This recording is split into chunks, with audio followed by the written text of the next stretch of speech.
शौच। नियम साधना का पहला अंग है शौच। शौच शब्द का अर्थ है पवित्रता, शुचिता, सफाई। यह शौच दो प्रकार का होता है। एक तो सांसारिक जगत का अर्थात बाहरी शौच, दूसरा मानसिक जगत का या भीतरी शौच।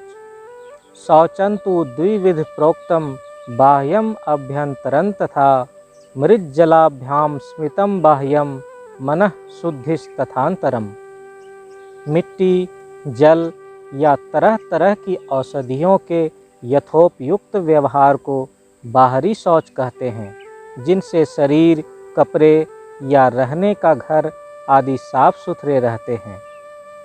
मनुष्य जिन चीज़ों के संपर्क में प्रत्यक्ष रूप से आता है, बाहरी शौच क्रिया से उनकी गंदगी दूर कर उन्हें निर्दोष निर्मल कर व्यवहार के लायक बना लेता है।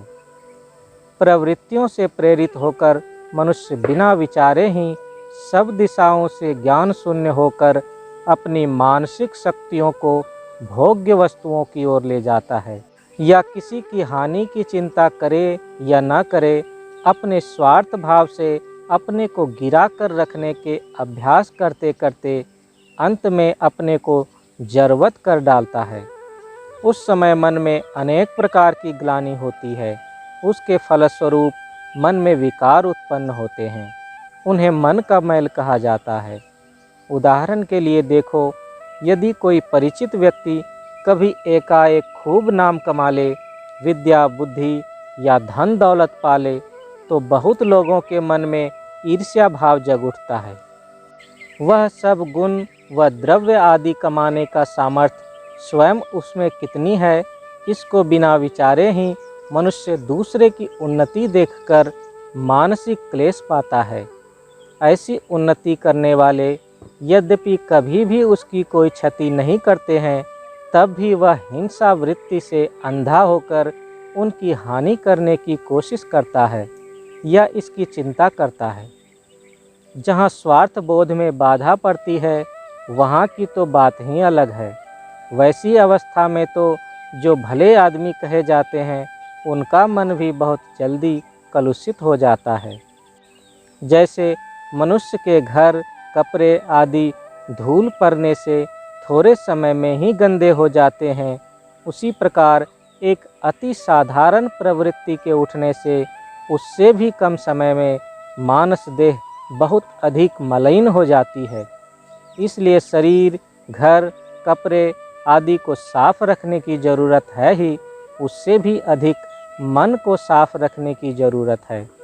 पर शरीर, कपड़े, घर आदि को साफ रखने में जितना अधिक परिश्रम लगता है, मन की सफाई उससे बहुत अधिक परिश्रम चाहती है।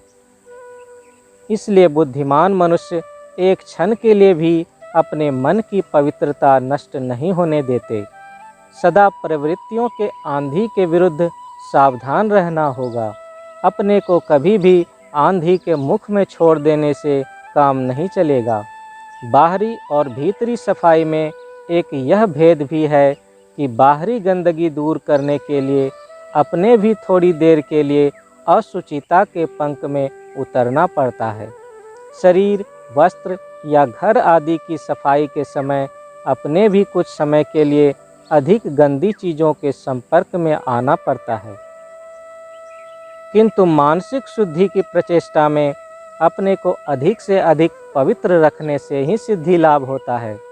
ग्लानि बाहरी हो या भीतरी, उसे दूर करने के लिए शक्ति की आवश्यकता माननी ही पड़ेगी।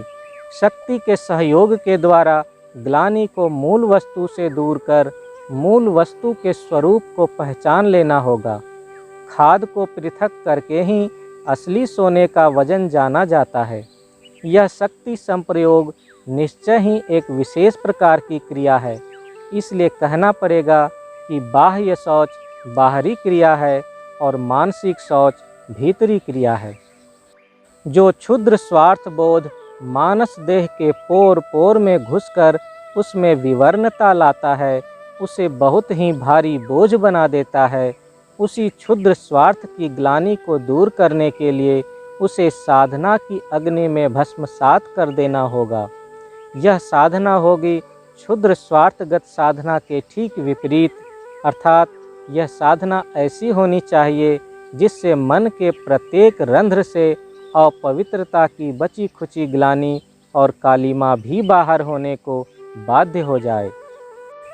निस्वार्थ भाव, विश्व में एकत्व की भावना ही मानसिक अपवित्रता दूर करने की एकमात्र औषधि है। जिस आदमी को जिस चीज़ के प्रति जितना अधिक लोभ या मोह होगा, वह उस चीज़ के विषय में उतना ही विपरीत भावना लेकर धीरे धीरे स्वार्थ संजात मानसिक क्लेश से छुटकारा पा सकता है। जिसको धन आदि का लोभ प्रबल रहता है, उसके लिए धीरे धीरे दान करने का अभ्यास बढ़ाना उचित होगा और उसी अभ्यास के माध्यम से वह जन सेवा कर सकता है। जिसमें क्रोध या अहंकार प्रबल है, उसे विनयी होने का अभ्यास बढ़ाना उचित होगा और उसी अभ्यास के माध्यम से जन सेवा करे। निस्वार्थ भाव से जन सेवा तथा भूमा दृष्टि से संसार को देखने की चेष्टा के माध्यम से मनुष्य मानसिक शौच में प्रतिष्ठित होता है। मनुष्य में दूसरों से लेने की इच्छा तो अनंत है, उसकी आशा किसी प्रकार मिटना नहीं जानती, पर दूसरों को देने की इच्छा एकदम कम। साधारणतः मनुष्य जब भी दूसरों को कुछ देता है, तब अधिकतया उसमें देने की या सेवा की भावना तो एकदम गौण रहती है। मुख्य भाव रहता है दान के बदले प्रतिदान पाने की इच्छा का, अथवा दाहिने हाथ से दान करता है और बाएं हाथ से यश लूटने का उग्र लोभ रखता है। इसलिए लोभ की इस वृश्चिक ज्वाला से बचने के लिए साधक को इसके विपरीत भाव का अनुशीलन करना होगा, अर्थात किसी दूसरे से कुछ भी लेने की तिल भर भी इच्छा न रखते हुए देने की ही अनंत इच्छा रखनी होगी। छोटे मैं के क्षुद्र पिंजरे का द्वार तोड़कर मन को उन्मुक्त अनंत आकाश की नीलिमा में अधिष्ठित करना होगा। नील आकाशे असीम छे, छड़िए गए छे चांदेर आलो, आबार केनो घोरेर भेतर, आबार केनो प्रदीप जालो। तुमने निश्चय ही ध्यान दिया होगा कि बहुत से लोग दुख पड़ने पर कहते हैं कि अमुक व्यक्ति को हमने विपत्ति के समय इतनी सहायता की, रोग में इतनी सेवा की, फिर भी देखो वह कितना कृतघ्न है कि आज जब मेरा दुर्दिन आया है तब हमारी ओर मुड़कर भी नहीं देखता।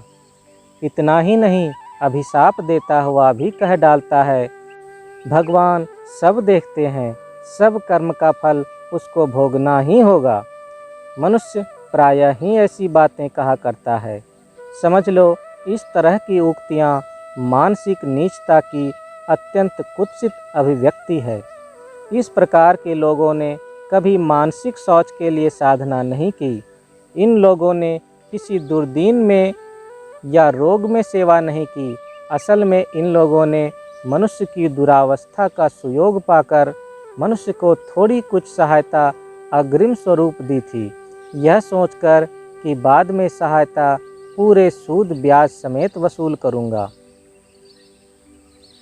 प्रश्न किया जा सकता है कि इस शौच साधना के लिए मनुष्य कितना दान करेगा? वह क्या अपने को पूरा बेच डालेगा? इसका उत्तर यह है कि जहाँ सेवा ही लक्ष्य है, वहाँ अपरिग्रह के भाव को ध्यान में रखकर अपना तथा अपने ऊपर निर्भर करने वालों की आवश्यकताओं को देखते हुए जहाँ तक नहीं रखने से काम चलेगा, उतना रखकर बाकी सब कुछ विश्व के सामूहिक कल्याण में लगा देना होगा। किंतु जहाँ कोई आदर्शगत संग्राम आ जाए, वहाँ अपना सर्वस्व, यहाँ तक कि अपना शरीर भी सामूहिक स्वार्थ के लिए बलि देने को सानंद और साग्रह तैयार रखना होगा। जिसके घर में अन्न की प्रचुरता नहीं है, वह घर के लोगों को खिलाने के लिए कुछ अन्न रखकर ही बाकी गरीबों को दें। यहाँ घर वालों की ज़रूरत देखना संकीर्णता या नीचा शयता नहीं है, क्योंकि सामाजिक जीवन में या आज के वास्तविक जगत में केवल जीवित रहना यद्यपि अंतिम लक्ष्य नहीं है, पर अत्यंत महत्वपूर्ण अवश्य है। किंतु जहाँ संग्राम पूर्ण रूप से आदर्शगत हो, वहाँ हार मान लेने का अर्थ है सदा के लिए घोर अंधकार में निमग्न हो जाना। ऐसी अवस्थाओं के लिए सशस्त्र सैनिक की तरह मन को अपने आदर्श की जय के लिए अपना सर्वस्व समर्पण करने के लिए सदा तैयार रखना होगा। श्री श्री आनंद मूर्ति, जीवन वेद।